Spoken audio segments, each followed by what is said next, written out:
Hello! Welcome back sa ating YouTube channel. This is Gabby's Vlog. For our today's video, tungkol po sa ating birthday ni Bossing Big Soto. At may SM Caloocan updates. Subscribe lang to our YouTube channel. Gusto mo mag-like, shares, comments, and views at abutin ng 500. If support natin sa ating social media accounts, ang ating latest vlog. 3 to 9, episode 3 to 9 ang title. Oh, happy birthday, Bossing plus SM Caloocan updates. Here's our vlog.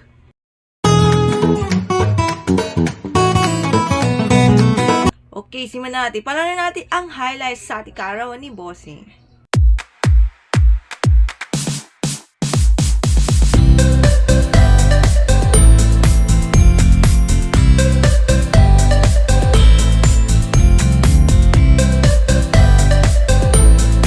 Okay, dahil tomorrow ay Monday, April 28, kaarawan ni Bossing Big. Bago yan, meron tayong advance birthday service. May happy fiesta pa! Yay! Happy fiesta! Kasi May na next month. That Bossing's 71st birthday, the advance birthday with the fiesta open na with Yang Delsus and the Double Gets Girls plus Jowa Pao and May Mendoza. And may kasayahan, meron di papupugay sa 3 legendary OPM singers like Nora Honor, Pilito Corrales, and Haji Alejandro Ninahantig. Hatig from Karen Aistra, the Singing Queens, and of course, Icy Guerra. Okay. At syempre, dito tayo sa karawan ni Bossing. Okay naman. At maganda yung ating episode kahapon sa Itbulaga. And of course, meron ding The Comes of the Stars. Kasi si Icy Guerra is one of the judges. Judges talaga to. But unfortunately, sayang! Wala si Arboni Gabriel. Ano ba yan? Dapat ma-meet sana si Ice kahapon. Ano ba yan? Nakakainis. But hopefully, sa totoong tamang panahon, ma-meet na.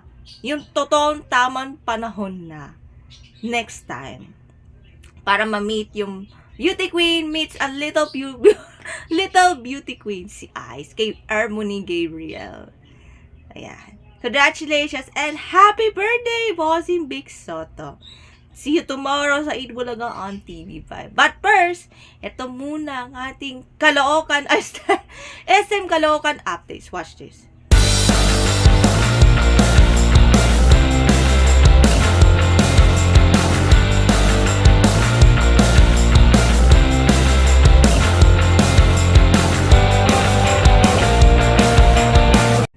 Kahapo ang ginanap ang SM City Caloocan Special Events ang TV5 Kapatid Caravan with hosted by Miss Sam Coloso along with Singalings Mitoyonti, Ari G, New ID and Itbulaga Dapper Cats, Rise May Dizon and the Singing Queen. Nihatid ang all access pass of event. Pati ng booth ng favorite shows and surprise.